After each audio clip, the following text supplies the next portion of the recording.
السلام علیکم ورحمۃ اللہ وبرکاتہ۔ الحمدللہ رب العالمین والصلاة والسلام علی اشرف الانبیاء والمرسلین نبینا محمد وعلی آلہ واصحابہ اجمعین وبعد۔ جدید مناہج کی حقیقت کے اس عنوان میں اور اس سلسلے میں جو سوال اور جواب اس وقت ہمارے سامنے ہے وہ سوال نمبر 55 ہے، اور اس کا جواب ہم نے اس سوال اور اس کے جواب کے ضمن میں کچھ باتیں اس سے پہلے پڑھ لیا ہے۔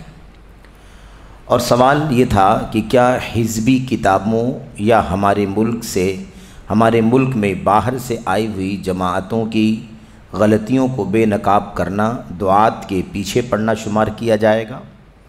یعنی سوال یہ تھا کہ کیا جو فرقے سعودی عرب جو ہمارے ملک آیا ہے نا، ہمارے ملک میں، اس سے مراد سعودی عرب کی بات چل رہی ہے کیونکہ سوال سعودی عرب کے اندر ہوا ہے، ہمیں جو اس سے پیغام لینا ہے وہ انہی فرقوں کے عقائد اور ان کے منہج کے سلسلے میں سمجھنا ہے کہ ان کے عقائد اور اسے ہی ان کے منہج میں کیا انحراف اور کیا بگاڑ ہے۔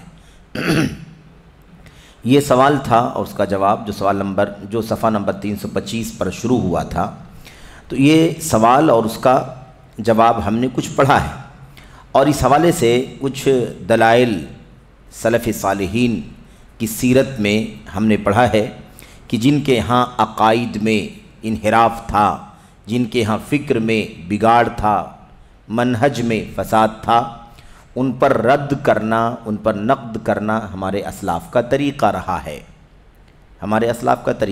ہے۔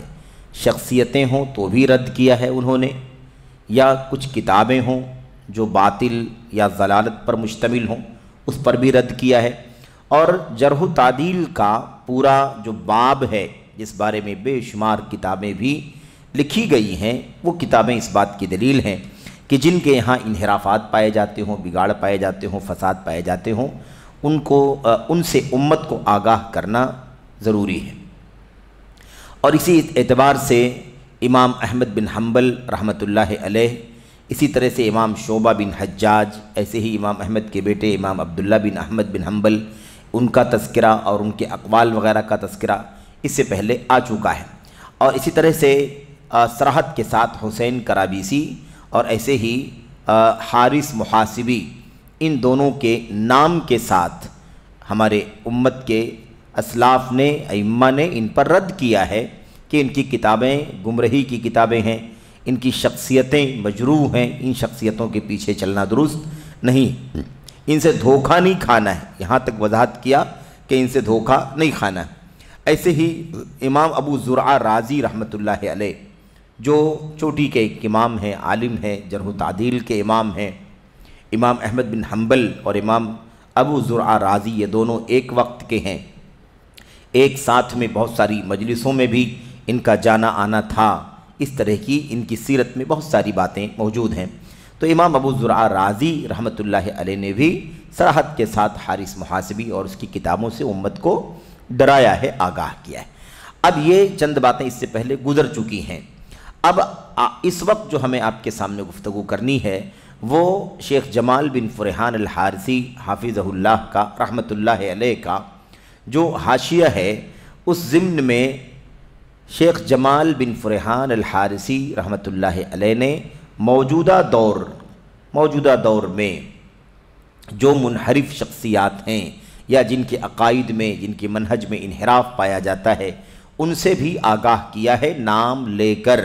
تو نام لے کر رد کرنے کی جب بات آتی ہے تو بہت سارے لوگ ناراض ہونے لگتے ہیں، اور بہت سارے لوگ یہ ظاہر کرنے لگتے ہیں کہ یہ بے عزتی ہے شخصیات کی، یہ ان کی توہین ہے، ان کی تنقیص ہے، اس لیے نام لے کر کے رد نہیں کرنا چاہیے، آپ عمومی طور پر کوئی بات بول دیں، اس طرح کی بات کرتے ہیں۔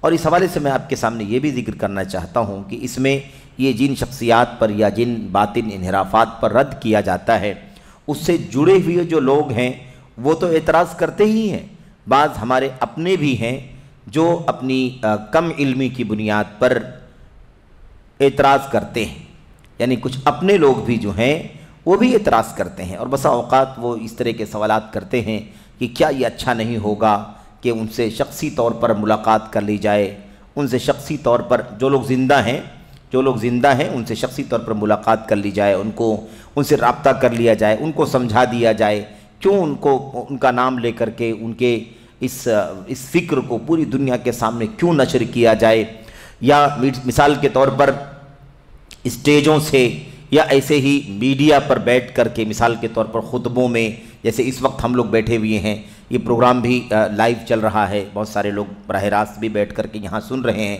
اور بہت سارے لوگ اسے لائیو بھی سن رہے ہیں، دیکھ رہے ہیں، تو آخر کیوں اس طرح کے پلیٹ فارموں سے ان کے عقائد اور ان کے انحرافات کو بیان کیا جائے، ان کی شخصیتوں کو مجروح کیا جائے؟ یہ اعتراض اپنے لوگ بھی کرتے ہیں۔ ان کے لیے یہ دلیلیں ہمارے سامنے موجود ہیں، ان کے لیے یہ دلیلیں ہمارے سامنے موجود ہیں کہ ہمارے اسلاف نے نام بنام رد کیا ہے، نام لے کر کے رد کیا ہے، نام لے کر کے امت کو ان کی فکر سے آگاہ کیا ہے، ان کی کتابوں کو ضلالت اور بدعات کی کتاب کہا ہے، ان سے دھوکہ کھانے سے بچنے کے لیے کہا ہے کہ فلاں کی حرکتوں کو دیکھ کر کے، اس کے رونے کو دیکھ کر کے یا اس کے سر جھکانے کو نگاہیں نیچی کرنے سے دھوکہ نہیں کھانا، کیونکہ وہ شخص عقیدے میں منحرف ہے، وہ شخص منہج میں فساد کا شکار ہے۔ اس طرح سے یہ ہمارے اسلاف کی سیرت ہے، اس لیے اس طرح کی بات کرنا درست نہیں ہے کہ شخصیتوں پر رد نہیں کرنا ہے۔ مقصد کیا ہے، اصل ہدف کیا ہے وہ سمجھنا ہے۔ شخصیتیں تو مطلوب نہیں ہیں، شخصیتیں مطلوب ہی نہیں ہیں کہ ہم شخصیت پر رد کر رہے ہیں یا شخصیت کو مجروح کر رہے ہیں، فی نفسی شخصیت مقصود نہیں ہے۔ اگر یہ انحرافات ان کے یہاں نہ ہو، عقیدے کے، فکر کے، منہج کے، تو ہم ان کا نام ہی لینے کی نوبت نہ آئے، ان کا تذکرہ کرنے ہی کی نوبت نہ آئے۔ ہم کیوں نام لیں گے، کیوں تذکرہ کریں گے، ضرورت ہی نہیں ہے ہمیں، کیونکہ ان کی شخصیت سے کوئی ہمیں تعلق نہیں ہے، ان کی شخصیت پر ہمیں کوئی جرح اور نقد نہیں کرنا ہے۔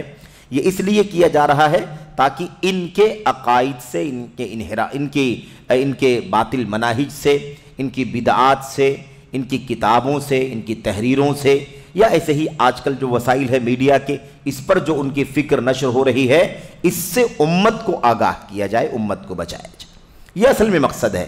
رہی بات یہ کہ نجی رابطہ کیوں نہ کر کے ان کو سمجھا دیا جائے، پرسنلی ان سے رابطہ کر کے، ملاقات کر کے یا رابطہ کر کے کیوں نہ ان کو سمجھا دیا جائے، کیوں پلیٹ فارم پر یعنی عوامی پلیٹ فارم سے یہ بات کی جائے؟ تو اس کا جواب یہ ہے کہ یہ غلطیاں شخصی اور ذاتی نہیں ہیں، یہ غلطیاں ذاتی انداز کی ہوتی تو ان کو ذاتی طور پر سمجھا دیا جاتا۔ یہ عقائد کے انحرافات ہیں، یہ منہج کا فساد اور بگاڑ ہے، اور انہوں نے ان باطل عقائد اور ان فاسد مناہج کو، بدعات کو، یا اپنی مثال کے طور پر فکر کو جو کتاب و سنت کے مطابق نہیں ہے، اسے انہوں نے عوامی طور پر پھیلایا ہوا ہے، کتابوں میں لکھ کر کے چھاپا ہے، پوری دنیا اس کو پڑھ رہی ہے، دیکھ رہی ہے، اور ایسے ہی میڈیا کے پلیٹ فارم سے یا عوامی پلیٹ فارموں سے اس کو عام کیا ہے۔ نہ جانے کتنے لوگوں نے پڑھ کر کے اپنے عقیدے بگاڑ لیے، اپنے منہج فاسد کر لیے، نہ جانے کتنے لوگ گمراہ ہو گئے۔ تو اب آپ بتائیے کہ کیا نجی طور پر ان سے رابطہ کرنے سے یہ انحراف ختم ہو سکے گا؟ کیا ان کی اصلاح نجی فون کرنے سے ہو سکے گی؟ نہیں ہو سکے گی۔ بہت حتمی بات ہے کہ آج کل کے دور میں جس پلیٹ فارم سے بدعقیدگی پھیلی ہے، جتنے اونچے پلیٹ فارم سے، اس سے زیادہ اونچے پلیٹ فارم سے اس بدعقیدگی کا رد کرنا ضروری ہے، نقد کرنا ضروری ہے، تاکہ اس سے زیادہ لوگوں کو پتہ چلے، جو بہک چکی ہیں وہ بھی جانیں اور وہ توبہ کر کے واپس لوٹیں، اور جن کے بہک جانے کا خطرہ ہے وہ بھی آگاہ ہو جائیں کہ اس طرح کی باتیں اگر آ رہی ہیں تو یہ فاسد باتیں ہیں، باطل عقیدے ہیں، یہ انحراف ہے عقیدے میں، فکر میں، منہج میں، اس لیے اپنے آپ کو اس سے بچا لے جائیں۔ یہ اصل میں اس کے پیچھے مقصد ہے۔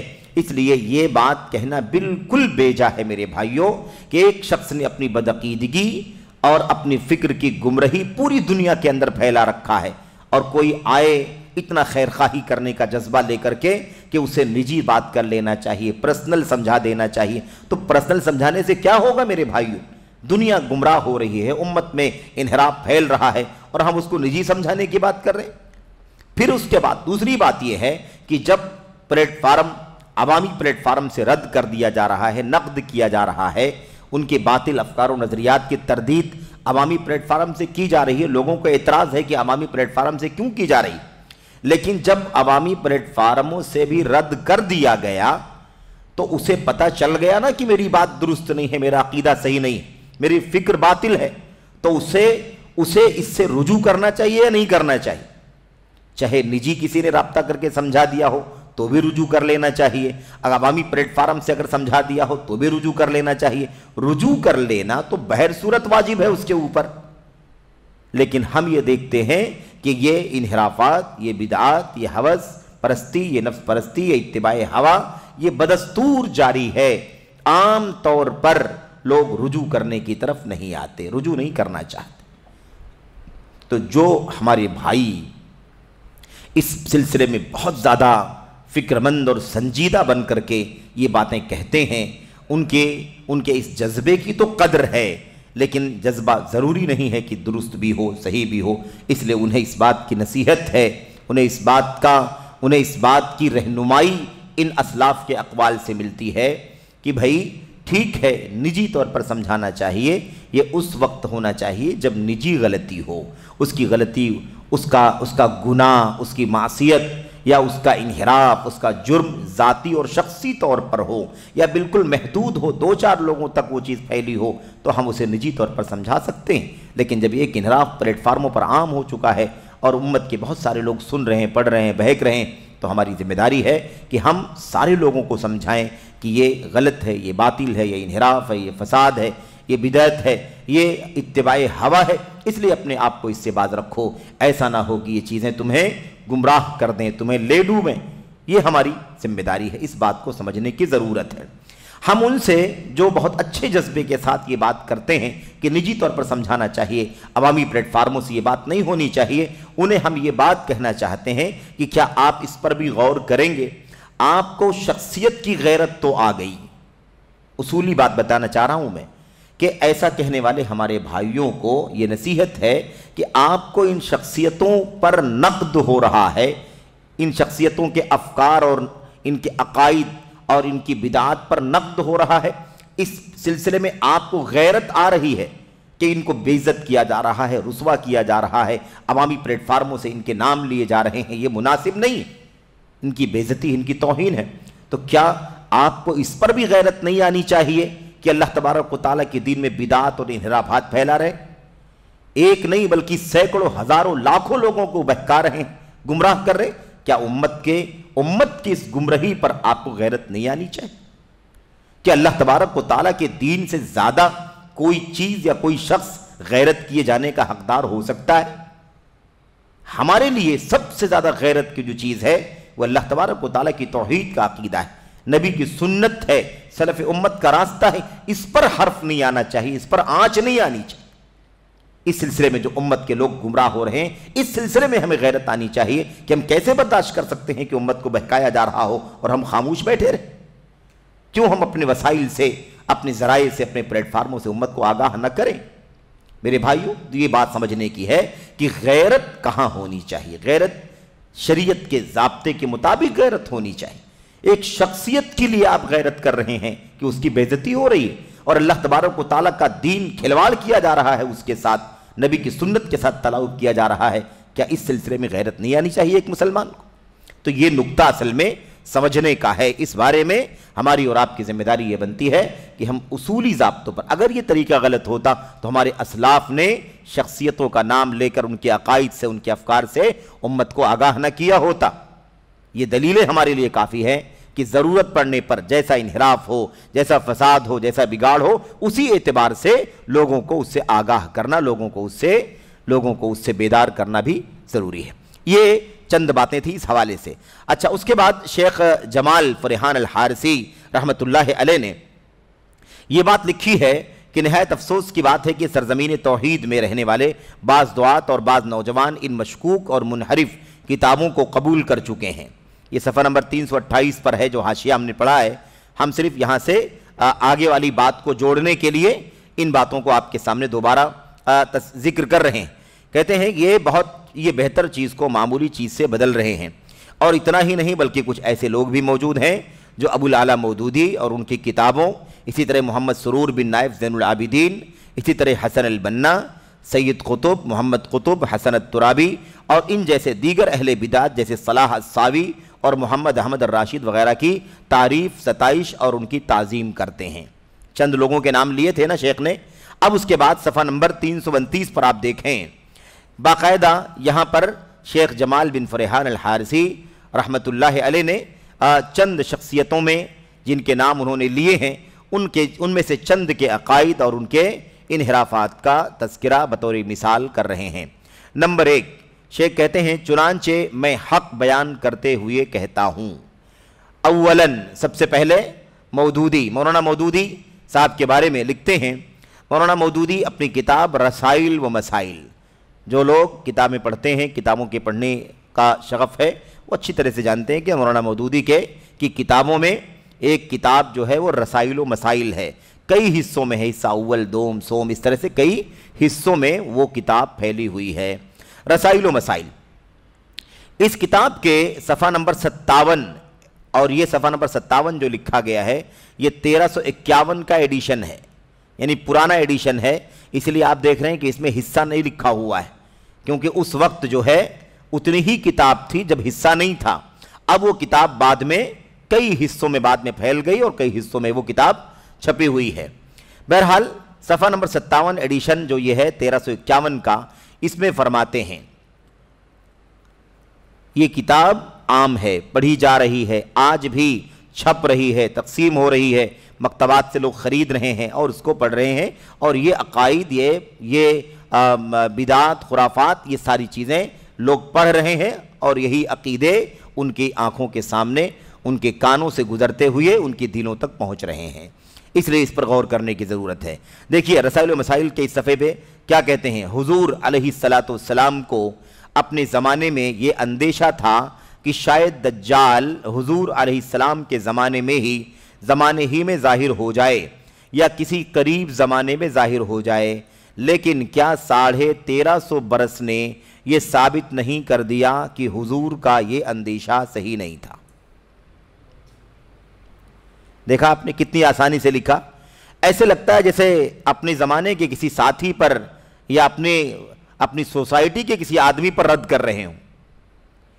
نبی رحمت صلی اللہ علیہ وسلم کی بات چل رہی ہے نا، کیا عقیدہ ہے میرے بھائیو، وَالنَّجْمِ إِذَا هَوَى مَا ضَلَّ صَاحِبُكُمْ وَمَا غَوَى وَمَا يَنْطِقُ عَنِ الْهَوَى إِنْ هُوَ إِلَّا وَحْيٌ يُوحَى۔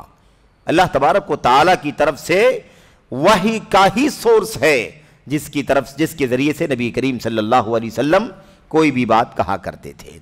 تو وحی کے ذریعے سے بات کرنے والے نبی کے بارے میں یہ کہنا کہ آپ کو اندیشہ تھا، یعنی جیسے ہم لوگ، آپ لوگ یا عام انسان اٹکلیں لگاتا ہے، قیاس آرائی کرتا ہے، مجھے خطرہ ہے، مجھے اندیشہ ہے، مجھے لگتا ہے ایسا ہو سکتا ہے، ویسا ہو سکتا ہے، جیسے عام لوگ بات کرتے ہیں۔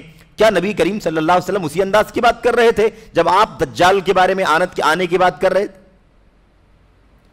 میرے بھائیوں، کس قدر افسوس کی بات ہے کہ اتنی جرأت کے ساتھ یہ بات کہی جائے۔ حضور علیہ السلام کو اپنے زمانے میں یہ اندیشہ تھا، اپنے زمانے میں یہ اندیشہ تھا کہ شاید دجال حضور علیہ السلام کے زمانے ہی میں ظاہر ہو جائے یا کسی قریب زمانے میں ظاہر ہو جائے۔ بھئی اندیشہ نہیں، یقین تھا کہ دجال اب تک کسی امت میں نہیں آیا ہے۔ سارے نبیوں نے اپنی اپنی امتوں کو دجال کے بارے میں آگاہ کیا، ڈرایا، اس کے فتنے سے ڈرایا، لیکن کسی امت میں آپ صلی اللہ علیہ وسلم سے پہلے کی کسی امت میں دجال کا ظہور نہیں ہوا، دجال کا ظہور نہیں ہوا۔ اللہ کے نبی علیہ السلام نے فرمایا سب نبیوں نے اپنی اپنی امت کو دجال سے آگاہ کیا ہے، لیکن میں ان تمام نبیوں سے زیادہ اپنی امت کو دجال سے ڈرا رہا ہوں، اور اب تک نہیں آیا ہے، اس کا مطلب حتمی طور پر اب وہ میری امت میں آئے گا، کیونکہ میری امت میں آنے کا مطلب یہ ہے کہ اب اس کے بعد کوئی امت نہیں ہے۔ اللہ کے نبی نے فرمایا تھا بُعِثْتُ أَنَا وَالسَّاعَةَ كَهَاتَيْنِ، مجھے اور قیامت کو ایسے رکھا گیا ہے، مجھے اللہ تبارک و تعالیٰ نے بھیجا ہے نبی بنا کر کے، وَالسَّاعَةَ كَهَاتَيْنِ، اور قیامت، میری بعثت اور قیامت دونوں ایسے ہیں، یعنی اس کے بیچ میں کوئی چیز نہیں ہے۔ اب میں نبی بنا کر کے بھیجا گیا ہوں، اب کوئی نبی نہیں آئے گا، کوئی امت نہیں آئے گی، اب قیامت ہی آئے گی۔ بات سمجھ گئے کہ نہیں سمجھ گئے؟ خلاصہ کیا ہے کہ جب اب تک دجال نہیں آیا ہے اور یہ میری امت آخری امت ہے، تو اب دجال کا خروج، اس کا ظہور یقینی ہے کہ نہیں یقینی ہے؟ اس امت میں یقینی ہے۔ اسی لیے اللہ کے نبی نے فرمایا کہ جتنا میں نے اپنی امت کو ڈرایا ہے، اتنا کسی نبی نے اپنی امت کو دجال سے نہیں ڈرایا ہے۔ یعنی میں نے سب سے زیادہ ڈرایا ہے، ہر نبی نے ڈرایا، لیکن میں نے سب سے زیادہ اپنی امت کو ڈرایا ہے، آگاہ کیا ہے دجال کے ظہور یا اس کے خروج کے سلسلے میں، اس کے فتنوں سے۔ تو آپ نے یقینی طور پر فرمایا تھا کہ لا محالہ، یقینی طور پر دجال کا ظہور اسی امت میں ہوگا۔ آپ نے یہ نہیں کہا تھا کہ میرے جیتے جی وہ آ جائے گا، میں زندہ رہوں گا میرے جیتے جی آئے گا، ایسی کوئی بات نبی کریم صلی اللہ علیہ وسلم نے نہیں کہی تھی۔ تو سوال یہ پیدا ہوتا ہے کہ یہ اندیشہ کہاں سے مولانا مودودی لے کر آئے؟ مولانا مودودی یہ اندیشہ کہاں سے لے کر کے آئے کہ آپ کو اندیشہ تھا کہ آپ کے زمانے میں یہ اندیشے کی بات کیسے ہم نبی کے بارے میں کر سکتے ہیں؟ آپ نے ایسی کوئی بات تو کہی نہیں کہ مجھے ہے اندیشہ، خطرہ ہے کہ میرے رہتے ہوئے وہ آ جائے گا۔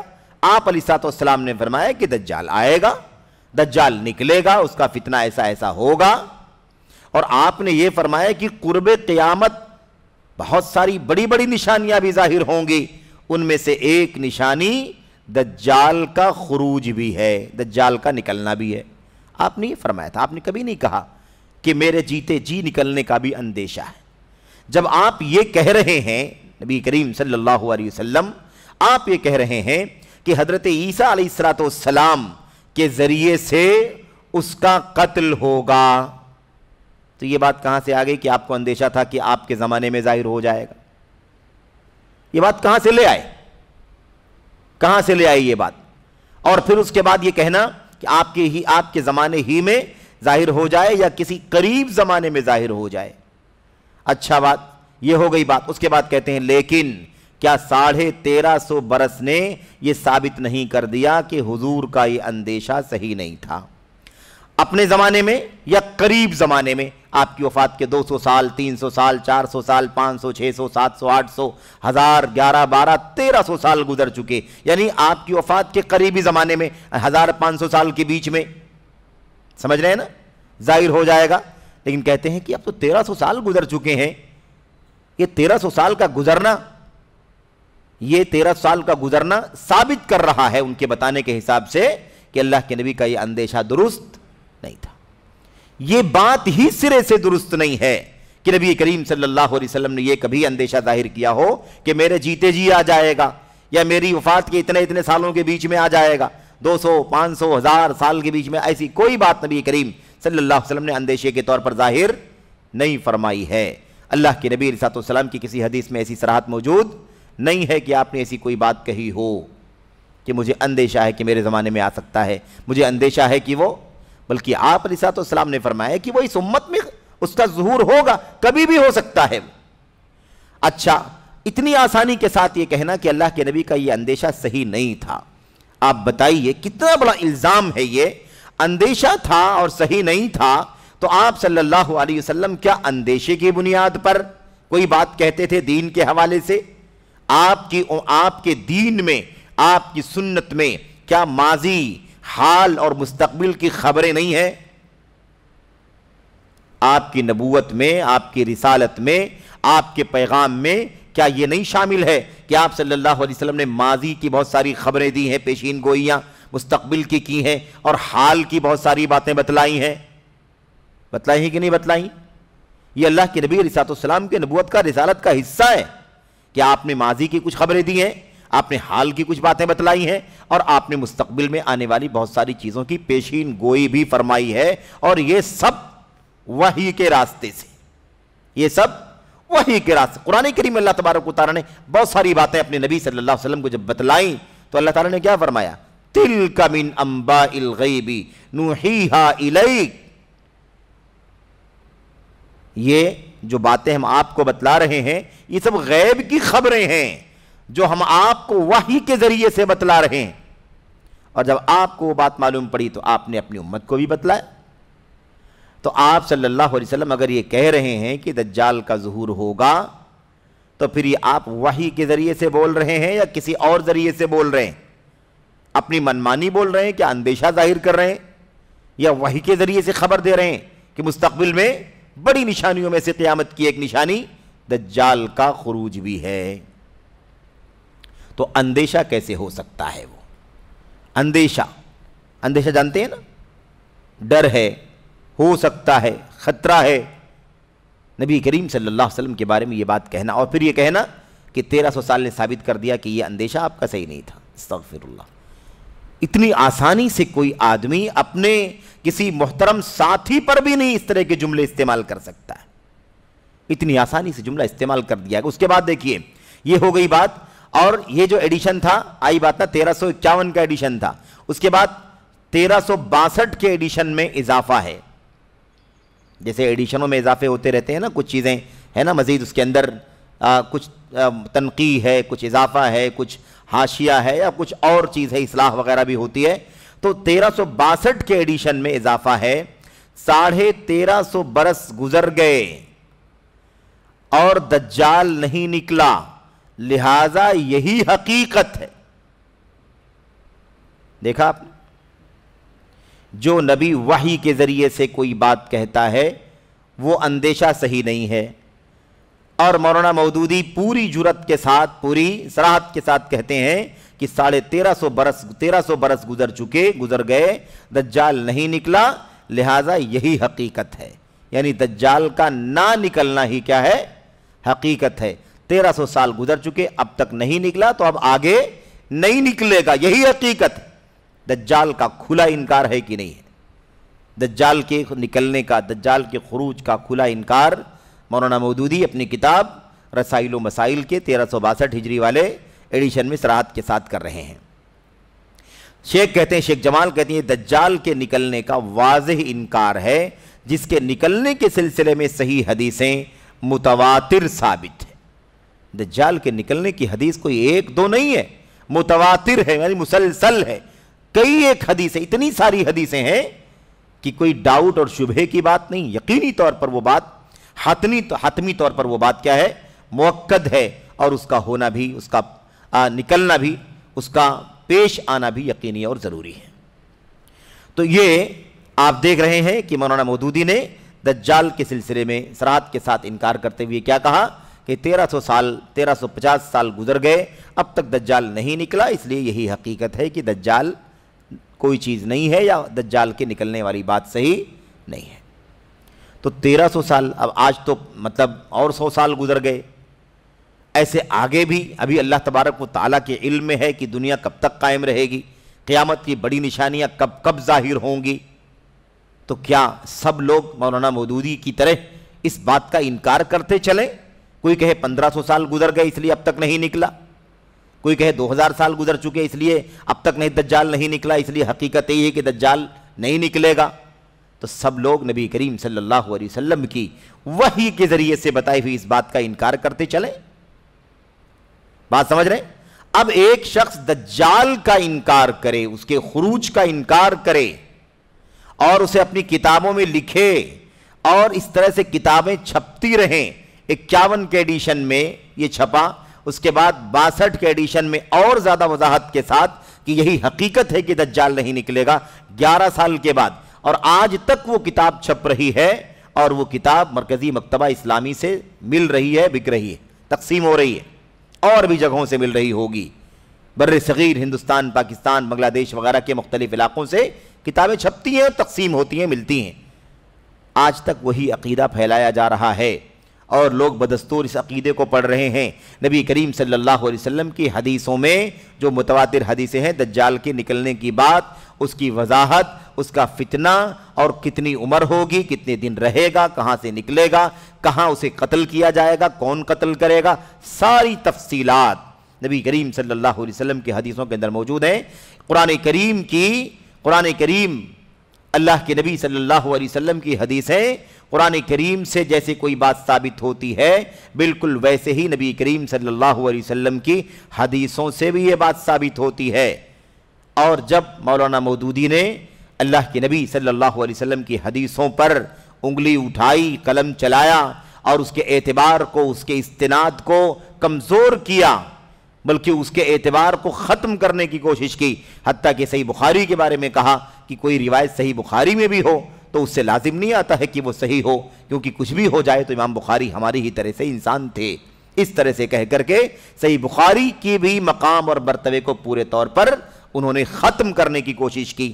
اب آپ سوچئے کہ جو آدمی صحیح بخاری پر انگلی چلا سکتا ہے، انگلی اٹھا سکتا ہے، قلم چلا سکتا ہے، تو پھر ایک بات جو دجال کے سلسلے میں بخاری اور دیگر کتابوں کے اندر آئی ہوئی ہے، اس کے بارے میں اس طرح کی بات کہنے میں اسے کیسے کوئی باک ہو سکتا ہے؟ کیوں آسانی سے وہ نہیں کہہ دے گا کہ دجال کا نکلنا حقیقت نہیں ہے؟ دجال کا نکلنا حقیقت نہیں ہے بلکہ نہ نکلنا ہی حقیقت ہے۔ آپ سوچئے کہ اس طرح سے سال بسال کتابیں چھپیں اور دنیا کے لوگ اسے پڑھیں اور وہی عقیدہ بنے، اور ہمیں کہا جائے میرے بھائیوں کہ آپ کیوں آخر نام لے کر کے رد کرتے ہیں، کتابوں کا تذکرہ کر کے صفحہ نمبر بیان کر کے کیوں رد کرتے ہیں؟ اس طرح تو علماء کی توہین ہوتی ہے۔ مولانا مودودی کا مقام بڑا اونچا ہے میرے بھائیوں، مقام سے ہمیں انکار نہیں ہے، نہ ان کی ذات اور شخصیت سے ہمیں کوئی بیر ہے کہ ہم اس پر رد کریں۔ اگر یہ انحراف نہ ہوتا، یہ عقیدے کا فساد نہ ہوتا تو ہمیں مولانا مودودی کے نام لینے کی ضرورت بھی پیش نہ آتی۔ تو نام اس لیے لیا جا رہا ہے تاکہ یہ عقیدے بتائے جائیں کہ کس نے لکھے، کتابوں کا نام اس لیے لیا جا رہا ہے تاکہ پتہ چلے کس کتاب کے کس صفحہ نمبر پر لکھا ہوا ہے، ورنہ فی نفسی عقیدے کے فساد کی وضاحت کرنا مقصد ہے، نہ تو شخصیت پر کوئی جرح کرنا مقصد ہے اور نہ ان کی کتاب سے کوئی نفرت یا عداوت ہے۔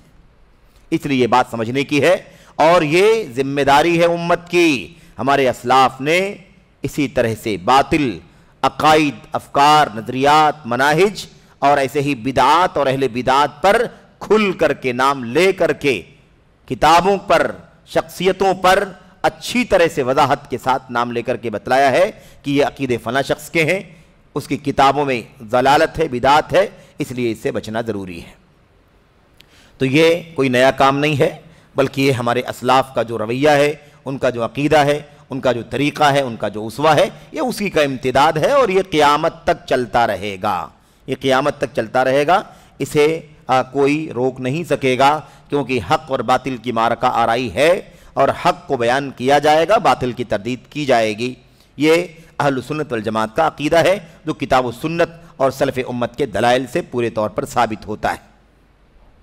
اس کے بعد صفحہ نمبر 55 میں کہتے ہیں ان امور کے متعلق مختلف باتیں حضور صلی اللہ علیہ وسلم سے احادیث میں منقول ہیں، وہ دراصل آپ کے قیاسات ہیں۔ قیاس اٹکل ہے، آپ کا اندازہ ہے، اپنی عقل سے آپ نے کچھ کہہ دیا کہ ہو سکتا ہے ایسا، یا آپ کا کیا ہے؟ قیاس، جن کے بارے میں آپ خود شک میں تھے۔ استغفر اللہ۔ نبی کریم صلی اللہ علیہ وسلم نے دجال اور عیسیٰ اور مہدی اور وغیرہ جو قیامت کی بڑی بڑی نشانیاں ہیں، اس طرح کے مسائل میں نبی کریم صلی اللہ علیہ وسلم کی احادیث میں بہت ساری باتیں منقول ہیں، حدیثوں میں نقل کی گئی ہیں کہ آپ نے فرمایا ہے۔ کہتے ہیں دراصل آپ کے قیاسات ہیں۔ اب آپ سوچئے کہ حدیثوں میں آپ نے بیان فرمایا ہے اور وہ قیاسات ہیں۔ کیا حدیثیں جو اللہ کے نبی نے بیان کی ہیں وہ آپ کی قیاس آرائیاں ہیں؟ کیا آپ منمانی اپنی طرف سے بیان کرتے تھے؟ جبکہ اللہ تبارک و تعالیٰ کیا فرماتا ہے؟ وَمَا يَنْطِقُ عَنِ الْهَوَىٰ إِنْ هُوَ إِلَّا وَحْيٌ يُوحَىٰ۔ آپ صلی اللہ علیہ وسلم اپنے من سے کچھ نہیں بولتے، آپ اپنی وضاحت کے لیے آپ کہہ لیں اپنی خواہش سے کچھ نہیں بولتے، اپنی طرف سے قیاس آرائی نہیں کرتے، اپنی طرف سے اٹکل یا اندازہ نہیں بتاتے، بلکہ آپ جو بھی کہتے ہیں وہ وحی ہوتی ہے جو اللہ تبارک و تعالیٰ کی طرف سے نبی کریم صلی اللہ علیہ وسلم کی طرف کی جاتی ہے۔ یہ اللہ کا کلام ہے اور نبی کریم صلی اللہ علیہ وسلم کی حدیثیں ہی آپ نے اپنی امت کو اپنی حدیثوں کے ذریعے سے قول، فعل، تقریر، فقہ، فتاوی، فیصلہ، ان تمام چیزوں کے ذریعے سے قرآن کریم کی وضاحت کی ہے، اور اللہ تبارک و تعالیٰ کا دین آپ کی سنت میں ڈھلا ہوا ہے، آپ کی حدیثوں میں ڈھلا ہوا ہے۔ اب اس کے بعد یہ کہا جائے کہ حدیثیں حضور سے احادیث میں منقول ہیں اور یہ دراصل آپ کے قیاسات ہیں. آپ نے قیاس کیا ہے. میرے بھائیو حدیثیں قیاسات ہیں اگر، تو اس کا مطلب یہ ہے کہ نبی کریم صلی اللہ علیہ وسلم نے استغفر اللہ دین کو اللہ کی طرف سے جو اترا ہے وہ نہیں بھیجا، وہ نہیں پہنچایا اپنی امت کو، بلکہ آپ نے اپنی حدیث میں اپنی قیاسات اور اپنی رائے بھی امت تک پہنچا دی ہے. کتنا بڑا الزام ہے نبی کریم صلی اللہ علیہ وسلم کے اوپر. اور پھر اس کے بعد یہ کہنا کہ جن کے بارے میں آپ خود شک میں تھے، آپ شک میں تھے استغفر اللہ، تو آپ کی حدیثیں بھی مشکوک ہیں. پورے دین اسلام کو اس طرح سے کمزور کر دیا گیا کہ گویا کوئی یہ دشمنان اسلام کو کیا میرے بھائیوں کیا ان کو موقع فراہم کرنا نہیں ہے؟ جو شک تشکیک پیدا کرتے ہیں سنتوں کے اندر، منکرین سنت کو کیا میرے بھائیوں کیا یہ موقع فراہم کرنا نہیں ہے؟ وہ یہی تلاش کرتے ہیں کہ سنت رسول کے سلسلے میں ہمیں شک و شبہے کی چیزیں ملیں جس کے ذریعے سے ہم اپنی بات کو ثابت کر سکیں، دنیا کے سامنے پیش کر سکیں.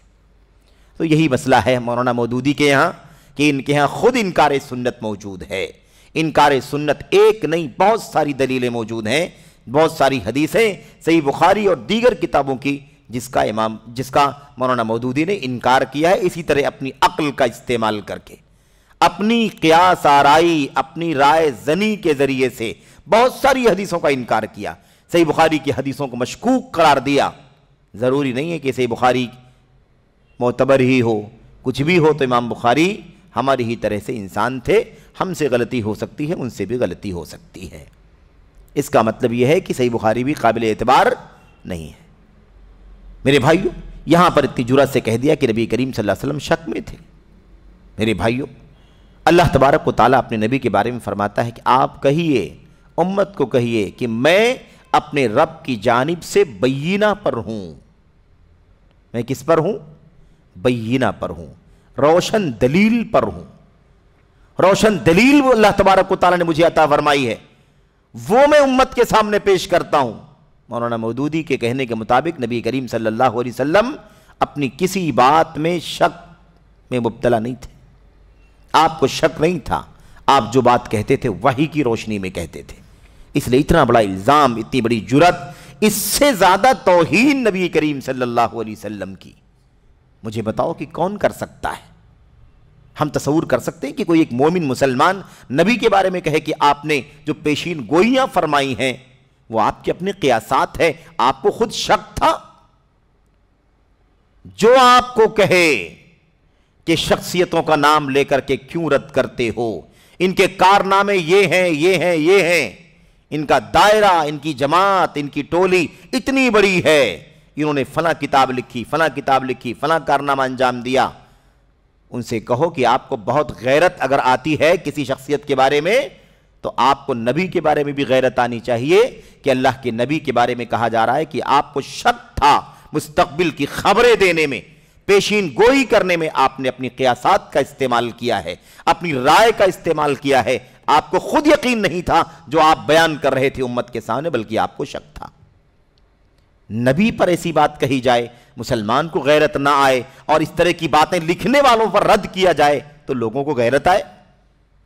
کس قدر حیرانی کی بات ہے، افسوس کی بات ہے.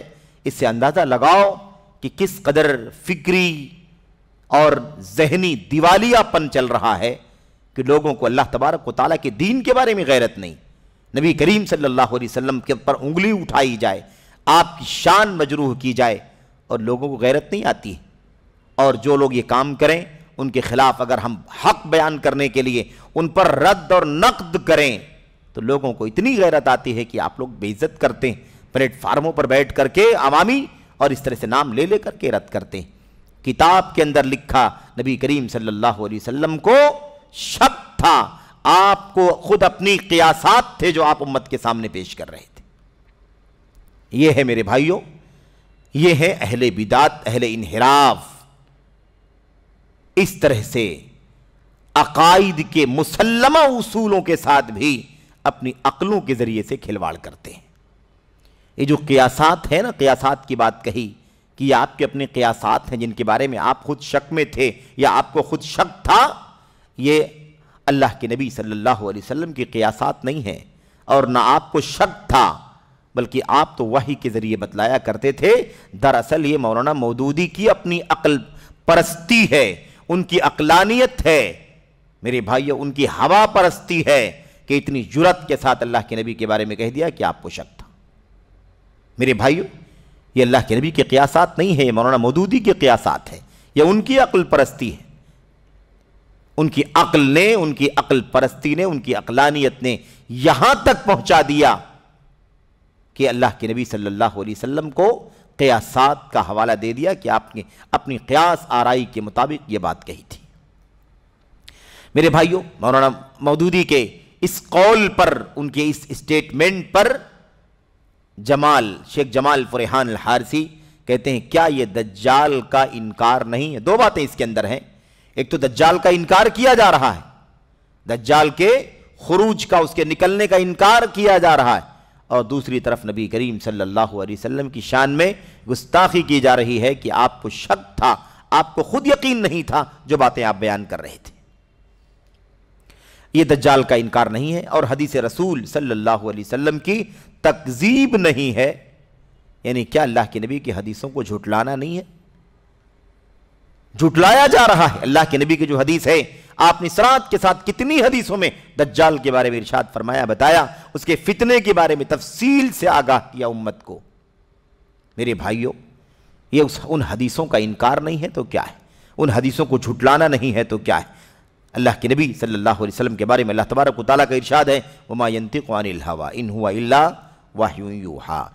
آپ صلی اللہ علیہ وسلم اپنی خواہش سے کوئی بات نہیں کہتے ہیں، وہ تو صرف وحی ہوتی ہے جو اتاری جاتی ہے وحی کے ذریعے۔ اس لیے نبی کی کوئی بات شک، شبہ، قیاس اور رائے کی بنیاد پر نہیں ہوتی، بلکہ وحی کے ذریعے سے نبی بات کرتا ہے صلی اللہ علیہ وسلم۔ اس کے بعد امام ابو محمد حسن بن علی بربہاری رحمۃ اللہ علیہ کا ایک قول نقل کرتے ہیں، انہوں نے کیا کہا ہے دیکھیے، کہتے ہیں اہل قبلہ میں سے کوئی شخص، اور یہ اہل سنت والجماعت کا عقیدہ ہے، اہل سنت والجماعت کا عقیدہ ہے، صحابہ، تابعین، تبع تابعین، خیر القرون سے لے کر کے اب تک اور قیامت تک جو ان کے نقش قدم پر چلنے والے ہیں، اہل سنت کا یہ عقیدہ ہے کیا؟ اہل قبلہ میں سے کوئی شخص اسلام سے اس وقت تک خارج نہیں ہوتا جب تک کہ کتاب اللہ کی کوئی آیت یا رسول اللہ صلی اللہ علیہ وسلم کی کوئی حدیث رد نہ کر دے۔ یعنی جو شخص اپنے آپ کو مسلمان کہتا ہے، کلمہ پڑھتا ہے، اور قبلہ مکہ یعنی خانہ کعبہ مسجد حرام کی طرف چہرہ کر کے نمازیں پڑھتا ہے، یعنی خانہ کعبہ کو اپنا قبلہ سمجھتا ہے، یہودیوں کا، عیسائیوں والا قبلہ، یہودیوں عیسائیوں کا قبلہ نہیں مانتا بلکہ وہ مسلمانوں کا قبلہ، اہل قبلہ سے مطلب مسلمان جو خانہ کعبہ مسجد حرام کی طرف، خانہ کعبہ کی طرف چہرہ کر کے اپنی نمازیں پڑھتے ہیں، دعائیں کرتے ہیں وغیرہ۔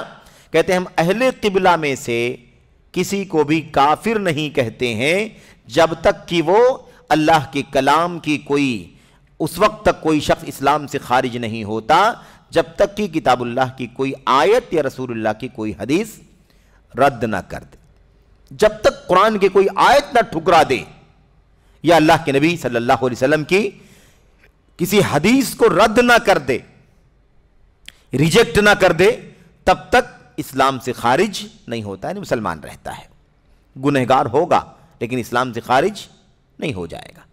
کہتے ہیں کہ ایسی صورت میں آپ پر اسے اسلام سے خارج کرنا واجب ہو جائے گا، یعنی اگر کسی قرآن کریم کی آیت کا انکار کرے ہے نا، یا نبی کریم صلی اللہ علیہ وسلم کی کوئی حدیث رد کر دے، قرآن کی آیت رد کرے یا اللہ کے نبی کی حدیث کو رد کرے، تو ایسی صورت میں اسے دائرہ اسلام سے خارج کرنا کیا ہو جائے گا؟ واجب ہو جائے گا۔ یعنی کیسے قرآن کی آیت کا انکار کرتا ہے، جھٹلاتا ہے، کیسے رد کر دیتا ہے، کیسے نبی کریم صلی اللہ علیہ وسلم کی صحیح حدیث کو رد کر دیتا ہے، ریجیکٹ کر دیتا ہے، نہیں مانتا، اس کا مطلب یہ ہے کہ اس کا ایمان نہیں ہے۔ اس لیے امام بربہاری کیا کہتے ہیں؟ ایسی صورت میں اسے دائرہ اسلام سے خارج کرنا کیا ہو جائے گا؟ واجب ہو جائے گا۔ لیکن اگر وہ کہتے ہیں لیکن اگر وہ ایسا کوئی کام نہ کرے تو وہ نام سے مومن و مسلمان ہے، حقیقت میں نہیں. سمجھ رہے ہیں نا؟ لیکن اگر وہ ایسا کوئی کام نہ کرے تو نام سے مومن و مسلمان ہے، حقیقت میں نہیں. یعنی کیا مطلب؟ یہی بات سمجھنے کی ہے کہ اب چونکہ وہ چیز اس کے عقیدے کی ہے اور وہ چیز لوگوں کے سامنے نہیں آئی ہے تو اسے عام طور پر مومن مسلمان سمجھا جائے گا. لیکن یہ تو اعلان کیا جا رہا ہے کہ نہیں کیا جا رہا ہے؟ دجال کے انکار کا احادیث رسول جو دجال کے بارے میں آئی ہیں اس کی کوئی قیمت نہیں.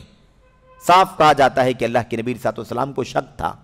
یہ تو آپ کے قیاسات ہیں، آپ اپنی عقل سے، اپنی رائے سے اور اپنی لاجک سے بات کہا کرتے تھے دجال کے بارے میں.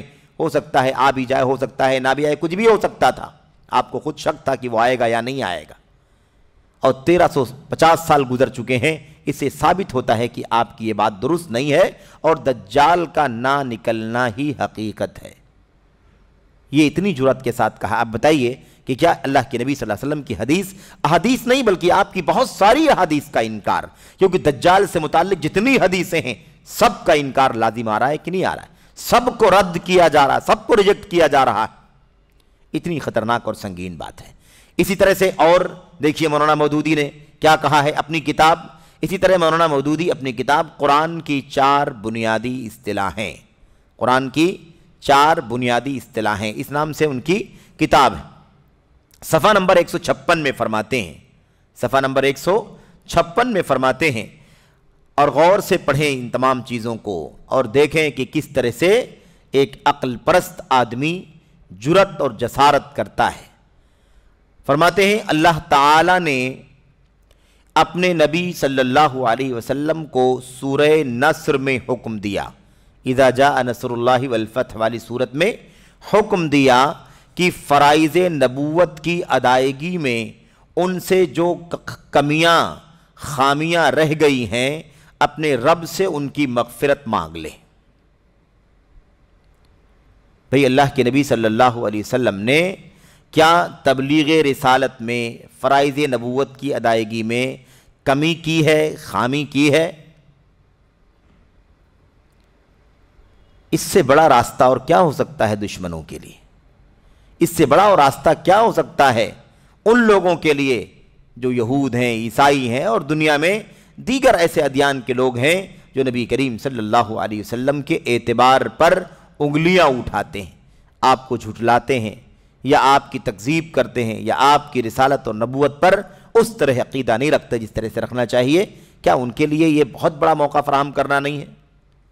اتنی صراحت کے ساتھ یہ کہنا کہ اللہ تبارک و تعالیٰ نے آپ کو حکم دیا سورہ نصر میں کہ فرائض نبوت کی ادائیگی میں جو کوتاہی اور کمیاں اور خامیاں رہ گئی ہیں. بھئی کمی رہ گئی ہے کیا؟ اللہ کے نبی رسالت والسلام عرفہ میں 1.25 لاکھ صحابہ کرام کی مجلس میں ان کے سامنے آپ فرماتے ہیں الا هل بلغت الا هل بلغت، ہے کہ نہیں؟ بتاؤ میں نے پہنچا دیا نہیں پہنچا دیا؟ تبلیغ رسالت مکمل کر دی کہ نہیں کر دی؟ صحابہ ایک زبان ہو کر کے جواب دیتے ہیں ہم گواہی دیتے ہیں بلا، کیوں نہیں، یقیناً آپ نے ساری باتیں جو اللہ تبارک و تعالیٰ کی طرف سے امت کو پہنچانی تھیں آپ نے اسے پہنچا دی. آپ نے جو امانت اللہ تعالیٰ نے آپ کی گردن پر رکھی تھی وہ امانت آپ نے ادا کر دی. آپ نے امت کی خیر خواہی کی، اس کے لیے آپ نے جو کچھ بھی پریشانیاں تکلیفیں اٹھانی تھیں سب اٹھائیں، لیکن آپ نے اللہ تبارک و تعالیٰ کی تبلیغ کے دین کی تبلیغ کا جو ذمہ آپ کے سر تھا وہ آپ نے اسے ادا کر دیا. کوئی کمی چھوڑی ہے تو کوئی بتائے، کوئی کمی کیا؟ کون سی کمی تھی، کون سی خامی تھی جو نبی کریم صلی اللہ علیہ وسلم نے تبلیغ رسالت میں یا فرائض نبوت کی ادائیگی میں آپ نے کی ہے؟ اور جس سے اللہ تبارک و تعالیٰ آپ کو کہہ رہا ہے کہ آپ اس بارے میں اللہ تبارک و تعالیٰ سے بخشش کا سوال کر لیجئے، معاف کرا لیجئے، کیونکہ نبوت کی ذمہ داری، فرائض نبوت کی ذمہ داری تھی لیکن آپ نے اسے پورے طور پر ادا کیا نہیں. کمی ہے بہت اس کے اندر، خامیاں ہیں بہت ساری اس کے اندر، اس لیے معافی مانگ لیجئے، اللہ سے توبہ استغفار کر لیجئے تاکہ اللہ تبارک و تعالیٰ کل قیامت کے دن آپ کو سزا نہ دے. یہی تو نتیجہ نکلا بھائی. اسی لیے معافی مانگ لیجئے, مغفرت کا سوال کر لیجئے. اللہ کے نبی صلی اللہ علیہ وسلم میرے بھائیوں اللہ تبارک و تعالیٰ کو بھی گواہ بنا رہے ہیں. اے اللہ تو گواہ رہنا کہ یہ امت کے لوگ کہہ رہے ہیں کہ میں نے پیغام پہنچا دیا ہے. اللہ تعالیٰ گواہ ہے اس پر کہ آپ نے کوئی کمی نہیں چھوڑی ہے. اس وقت تک عبداللہ بن عباس فرماتے ہیں اس وقت تک نبی کی موت نہیں ہوئی جب تک کہ آپ نے پورے طور پر امت کو اندھیرے سے نکال کر ایک روشن شاہراہ پر, روشن راستے پر لا کر کے نہیں کھڑا کر دیا. تب تک آپ کی موت نہیں ہوئی. آخری دم تک آپ اپنے مشن کو ادا کرتے رہے. جب مشن مکمل ہو گیا تب اللہ تبارک و تعالیٰ نے آپ کو اپنی طرف بلا لیا. لیکن مولانا مودودی اتنی آسانی کے ساتھ, مشکل کیا ہے معلوم آپ کو؟ مشکل عقلانیت, عقل پرستی ہے. اگر ان حدیثوں ان صورتوں کی یا ان آیتوں کی تفسیر اللہ کے کلام کی آیتوں سے, نبی کی سنتوں سے, صحابہ کرام کے اقوال اور آثار سے, ہے نا, سلف امت کی تفسیر کو اگر پڑھ لیا جاتا تو یہ نوبت نہ آتی. لیکن نہیں میرے بھائیوں, آپ پڑھتے چلے جائیے, جلدوں کی جلدیں آپ پڑھ جائیں گے, آپ کو قرآن کی تفسیر میں حدیثوں کا کہیں عطا پتہ نہیں ہوگا. آپ کو سلف کے صحابہ تابعین کے اقوال آپ کو نہیں ملیں گے, تفسیری اقوال نہیں ملیں گے کہ صحابہ نے قرآن کریم کی آیت کریمہ کا معنی کیا سمجھا نبی کی طرف سے, صحابہ نے اپنے ساتھیوں کو, تابعین کو قرآن کریم کی تفسیر کیا بتلائی. میرے بھائیوں یہ عجیب و غریب المیہ ہے. ساری چیز لاجک کی بنیاد پر, ساری چیز اپنی عقل کی بنیاد پر یہ طے کرنے والے لوگ ہیں. یہ سب سے بری جڑ ہے انحراف کی. اچھا اس کے بعد دیکھیے نوٹ لگا ہوا ہے. یہ جو عبارت ہے یہ عبارت ہے نا, ان کا ایگزیکٹ لفظ حرف اقتباس نہیں ہے, ان کی بات کا مضمون ہے جو یہاں پر ذکر کیا گیا ہے. اصل عبارت جو اس وقت ایڈیشن کے اندر موجود ہے, ان کی جو کتاب ہے نا, صفحہ نمبر 104 پر قرآن کی 4 بنیادی اصطلاحیں, اس کے اندر جو عبارت ہے ایگزیکٹ وہ کیا ہے, کہتے ہیں نوٹ, اصل کتاب میں عبارت اس طرح ہے. کیا ہے؟ اس ذات سے درخواست کرو, یعنی اللہ تبارک و تعالیٰ سے درخواست کرو کہ مالک اس 23 سال کے زمانے خدمت میں اپنے فرائض ادا کرنے میں جو خامیاں اور کوتاہیاں مجھ سے سرزد ہو گئی ہوں انہیں معاف فرما دے. اسی بات کو انہوں نے خلاصے کے طور پر بیان کر دیا ہے. یہ ان کا اپنا اقتباس ہے جو ان کی کتاب کے اندر, قرآن کی 4 بنیادی اصطلاحیں کے اندر, اصطلاحات کے اندر یہ بات موجود ہے. یہ ہم نے وہاں سے نقل کیا ہے. یہ جو باتیں چل رہی ہیں یہ باتیں شیخ جمال بن فرحان الحارثی کی ہے نا تعلیقات ہیں, اور یہ جو خلاصہ ہے اصل کتاب کی عبارت کیا ہے یہ مترجم کا کام ہے. اس لیے آپ دوبارہ اس کو پڑھ لیں کہ مولانا مودودی نے اپنی کتاب میں جو اصل عبارت لکھی ہے وہ کیا ہے. صراحت کے ساتھ اس کے اندر ایسے لکھا ہے کہ نبی کریم صلی اللہ علیہ وسلم کو یہ حکم دیا جا رہا ہے کہ آپ کہیے کہ اللہ میں نے 23 سال تک جو نبوت اور رسالت کا وقت گزارا ہے, اس 23 سالہ دور نبوت میں فرائض نبوت کی ادائیگی میں جو کمیاں خامیاں رہ گئی ہوں انہیں معاف فرما دے. میرے بھائیوں یہ کیا نبی کریم صلی اللہ علیہ وسلم کو اسی لیے اللہ تعالیٰ نے فرمایا فَسَبِّحْ بِحَمْدِ رَبِّكَ وَاسْتَغْفِرْ إِنَّهُ كَانَ تَوَّابًا. کیا اسی لیے کہا تھا یہ آیت کریمہ, کیا اسی لیے تھی کہ آپ نے فرائض نبوت میں کوتاہی کی ہے, آپ نے خامیاں کی ہیں, آپ نے غلطیاں کی ہیں, اس لیے آپ اللہ تبارک و تعالیٰ سے استغفار کا سوال کر لیجئے. اللہ تعالیٰ بڑا توبہ قبول کرنے والا ہے, آپ کو معاف فرما دے گا. کہاں سے لے کر کے آ گئے؟ اس کی کیا دلیل ہے کہ یہ استغفار کرنے کا حکم اللہ تبارک و تعالیٰ اپنے نبی کو اس لیے دے رہا ہے کہ آپ سے فرائض نبوت میں کوتاہی ہوئی تھی. میرے بھائیوں قرآن کریم کی آیت کریمہ کہتی ہے آپ کے اگلے پچھلے سارے گناہ معاف کیے ہوئے ہیں. وَقَدْ غَفَرَ اللَّهُ لَكَ مَا تَقَدَّمَ مِن ذَنبِكَ وَمَا تَأَخَّرَ. اللہ کے نبی کے صحابہ بھی اس عقیدے کو رکھتے تھے، یہ عقیدہ جانتے تھے، اس عقیدے پر چلتے تھے، وہ یہ عقیدہ تھا ان کا کہ نبی کریم صلی اللہ علیہ وسلم کے اگلے پچھلے سارے گناہ معاف ہو گئے۔ اب جو بھی ہے وہ درجات کی بلندی ہے، آپ توبہ کریں، استغفار کریں، معافی مانگیں، کسی گناہ کی وجہ سے نہیں، بلکہ یہ درجہ کمال ہے، بندگی کا درجہ کمال ہے کہ اللہ سے وابستگی، اللہ سے معافی کا سوال، اللہ سے استغفار اور اللہ تبارک و تعالیٰ کی حمد، ثنا، تسبیح، یہ نیک بندے کا کام ہی یہی ہوتا ہے۔ اسی لیے نبی کریم صلی اللہ علیہ وسلم مجلسوں میں صحابہ کرام کہتے ہیں کہ ایک ایک مجلس میں ہم آپ کی زبان سے استغفر اللہ و اتوب الیہ 70 سے زیادہ مرتبہ سنا کرتے تھے۔ کتنی غلطی خامی کی تھی بھائی اللہ کے نبی نے، آپ ایک ایک مجلس میں 70 مرتبہ توبہ استغفار کرتے تھے۔ یہ عقل پرستی ہے، یہ کیا ہے؟ یہ اعتزال ہے، عقل پرستی ہے، یہ صرف اور صرف عقلانیت، ہر چیز کو اپنی عقل کی بنیاد پر نتیجہ نکال لیا کہ نبوت کے فرائض میں کوتاہی تھی، اس لیے توبہ استغفار کرنے کا حکم دیا۔ قرآن کریم میں اللہ تبارک و تعالیٰ نے فرمایا کہ آپ کے اگلے پچھلے گناہ معاف ہیں، لِيَغْفِرَ لَكَ اللَّهُ مَا تَقَدَّمَ مِن ذَنبِكَ وَمَا تَأَخَّرَ، سورۃ الفتح میں اللہ تبارک و تعالیٰ نے ارشاد فرمایا۔ اس آیت کریمہ کی تفسیر کیا کریں گے؟ وہاں بھی کوئی اور تعویل کر دیا ہوگا، تعویلات سے بھری ہوئی ہے، جس کو دیکھنا ہو آسانی کے ساتھ وہ دیکھ سکتا ہے، بشرطے کہ علم ہو، تاکہ ایسا نہ ہو کہ پڑھنے والا بہک جائے۔ اسی لیے عوام کو، نوجوانوں کو عام بات یہ ہے کہ انہیں چاہیے کہ جن کتابوں میں باطل ہے ان کتابوں سے اپنے آپ کو بالکل دور رکھیں۔ کیوں؟ ہم نے پڑھا، امام احمد بن حنبل نے فرمایا، امام ابو زرع رازی نے فرمایا، ایاک وہذہ الکتب فإنہا کتب بدع وضلالہ، ان کتابوں سے اپنے آپ کو بچانا، خبردار حسین کرابیسی، حارث محاسبی کی کتابوں کو نہیں پڑھنا، کیونکہ ان کتابوں کے اندر بدعات ہے، گمراہیاں ہیں۔ ایسا نہیں کہ ان کی کتابوں کے اندر کوئی آیت نہیں رہی ہوگی یا کوئی حدیث نہیں رہی ہوگی، بہت ساری آیتیں حدیثیں بھی رہی ہوں گی، لیکن اس کے اندر بدعتیں بھی ہیں، گمراہیاں بھی ہیں، اس لیے اس سے اپنے آپ کو بچانا ہے۔ یہ ہمارا طریقہ ہوتا ہے۔ بہرحال اس کے بعد یہ مکمل کر لیں، کہتے ہیں شیخ جمال فریحان کہتے ہیں ہم اس بہتان سے اللہ کی پناہ مانگتے ہیں۔ کتنا بڑا الزام ہے کہ آپ سے نبوت کی فرائض کی ادائیگی میں کوتاہی، کمی، خامی رہ گئی تھی۔ یہ بہتان ہے نبی کریم صلی اللہ علیہ وسلم کے اوپر۔ اللہ تبارک و تعالیٰ نے آپ کو اگلے پچھلے گناہوں سے معاف کیا ہوا قرار دیا ہے۔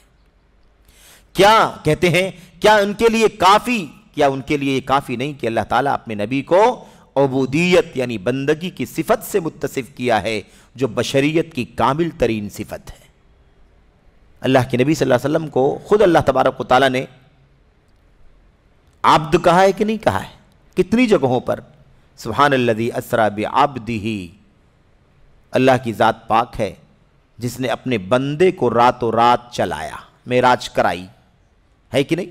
اور قرآن کریم کی کئی آیتوں میں اللہ تبارک و تعالیٰ نے اپنے بندے کو، اپنے نبی صلی اللہ علیہ وسلم کو عبد، بندہ کہا ہے، اور یہ عظیم الشان صفت ہے ایک بندے کے لیے جو بشریت کی کامل ترین صفت ہے۔ اللہ تعالیٰ نے آپ صلی اللہ علیہ وسلم کو اس صفت سے اپنی کتاب میں کئی جگہوں پر متصف فرمایا ہے۔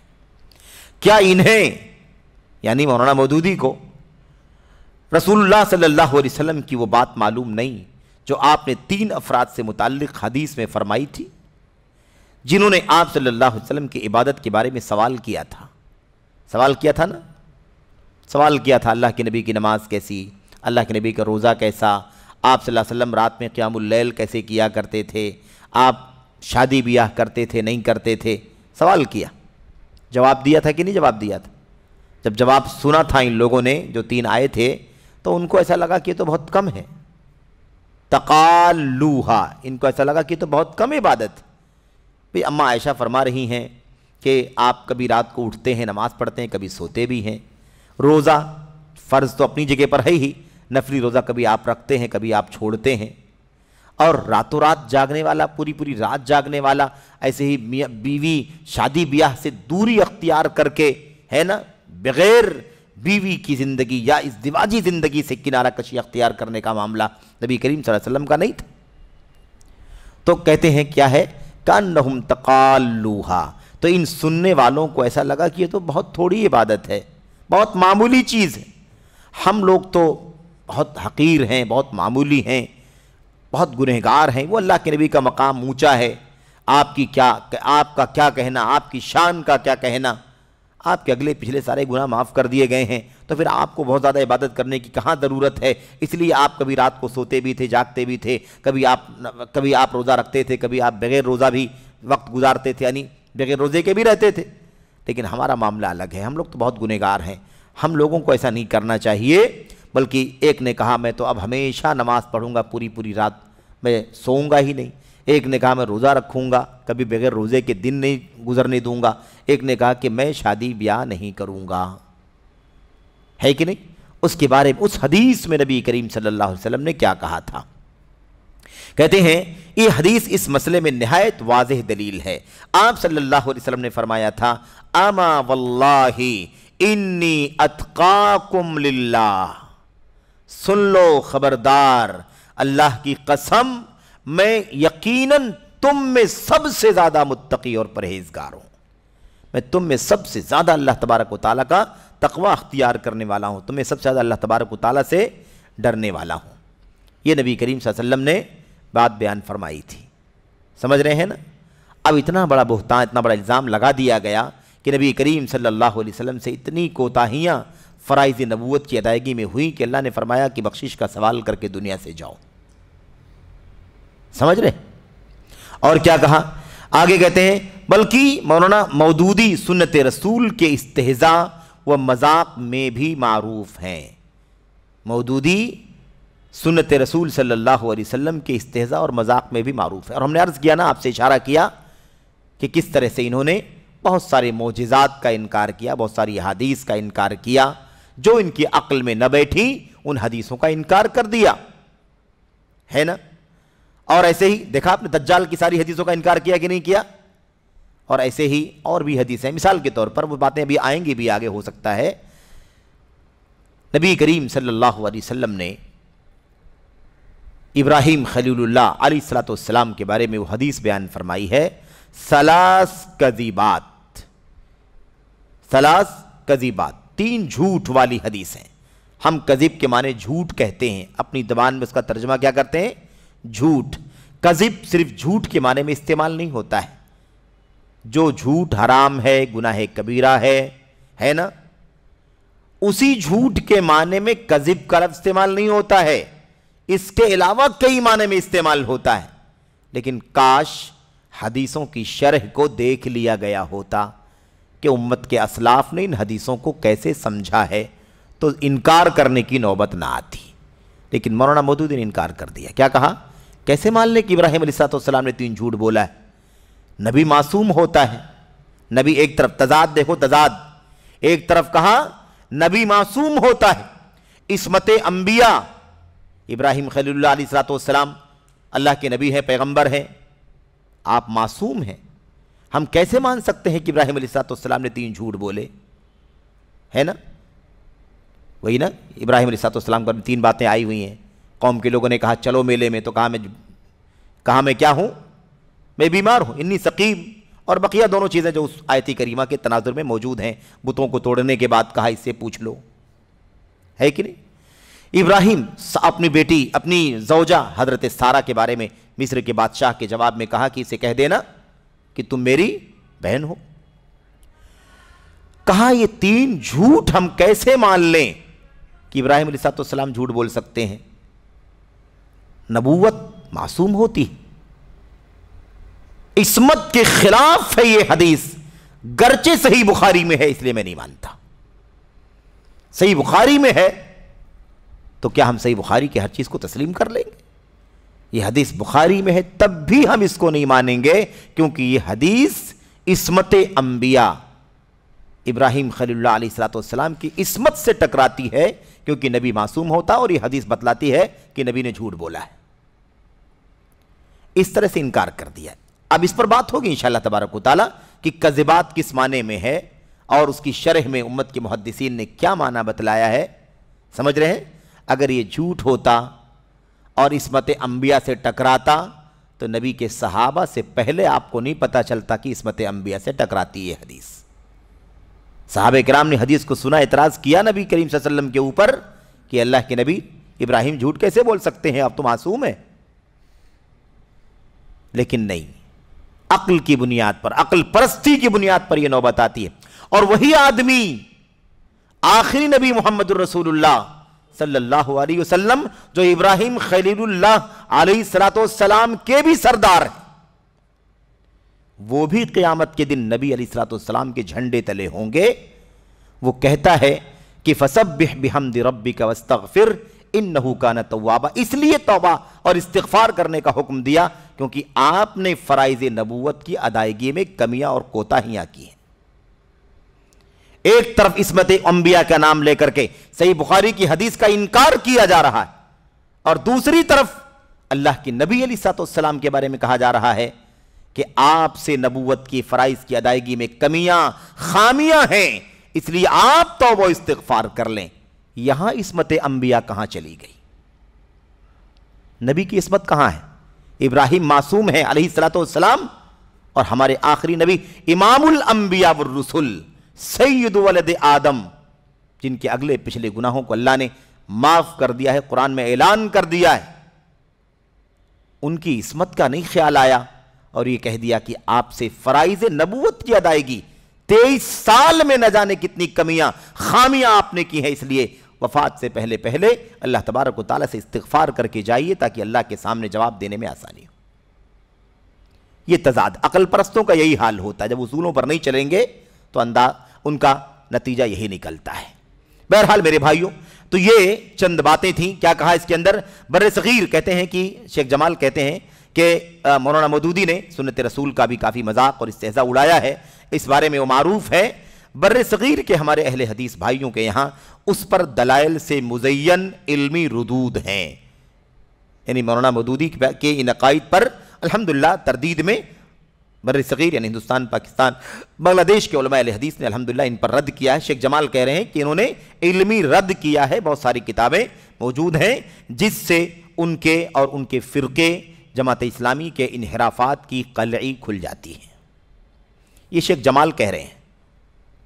میرے بھائیوں، یہ ایک مثال تھی ان باطل افکار و نظریات والی شخصیات میں سے جس کا تذکرہ شیخ جمال بن فرحان الحارثی نے اپنے اس حاشیے میں کیا ہے، اور سب باتیں دلائل کے ساتھ، حوالوں کے ساتھ، اقتباسات کے ساتھ اور پورے طور پر مسترد انداز میں ان باتوں کو پیش کیا گیا ہے تاکہ کسی کو اشکال ہو، کسی کو شبہ ہو، کسی کو کنفیوژن ہو تو وہ اسے دوبارہ اٹھائے اور اٹھا کر کے اسے پڑھ لے، اطمینان کر لے کہ مولانا مودودی نے کس طرح کی گمراہی امت کے اندر پھیلائی ہے۔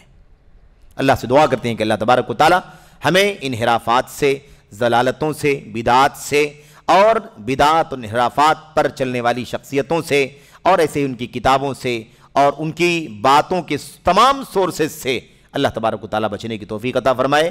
ہمیں خالص عقیدہ قرآن سنت کا، صحابہ کرام، تابعین، تبع تابعین کی تعلیمات کا جو عقیدہ اور منہج ہمیں اللہ تبارک و تعالیٰ نے عطا فرمایا ہے اس سے وابستہ ہونے کی توفیق عطا فرمائے۔ آمین یا رب العالمین۔ وصلی اللہ وسلم وبارک علی نبینا محمد وعلی آلہ وصحبہ اجمعین۔ السلام علیکم ورحمۃ اللہ وبرکاتہ۔